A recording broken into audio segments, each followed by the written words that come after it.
Bundok ng, di ko alam eh, Subic, Castillejos, Pinatubo, papunta kami doon. Pero may ginawa kami shortcut dito. Kita niyo yung bundok na yan? Chocolate Hills. Kita niyo yung bundok na yan? Malinaw to sir, ayan. Kitang-kita yan. Ni Tatay Erwin. Napakasulit ng lugar na ito. Napakasulit ng lugar na to. Hopefully makapunta kayo dito sa susunod. Makikita mo dito, busog na busog yung mga mata. Wala ganito sa Maynila. Kasama ko ngayon si Brother Richard. Dito. Kasama ko ngayon si Tatay Matt. Ate Ernie, hindi na makausap. Brother Jerry. Hindi ako tunay na sir. Brother John Paul. Masaluto sa akin si Miguel. Brother Jude. Hindi mo nahuli.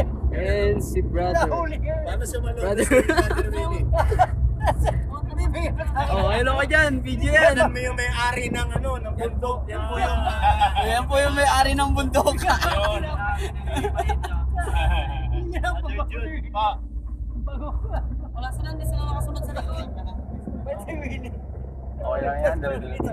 Pagawa ka ba retrato ako na? Guys, maliligo kami sa ilog. Dito na po yata. Nandito na po yata kami. Abangan nyo po yung pagligo namin sa ilog mamaya. Ito Dahil yung unang fight pa lang ng taon na to para sa evangelist. May napaganda kasunod pa pa na to. nagkaroon tayo ng bakasyon ng konti para sa pag-umpisa ng evangelism drive natin. Lapit niya. Malakas yung malakas hindi lang spiritual ba, kundi malakas din yung pangangatawan natin. Kaya kami ng Yung bundok maayos na yung yun. pag-iisip natin. Hallelujah. Che, para sa ito. Che, huwag ka magtampo ha. Lahat naman gustong sumama eh, pero yun nga, may pasok ka eh. Huwag ka na magtampo. Tama. Yaman mo muna kaming mga bata. Kaya may mga edad pa, bigyan nyo namin muna kami. Malinaw ba video niyan? Maganda to, magandang dokumentary to sir. Ano pinakabata rito? So abangan nyo mamaya, medyo packet na rin kami sa bundok. Makikita natin mamaya kung gaano talaga yung current ng ilog kasi mabato yung ilog. Kita na namin yung mga Sana. laser stone.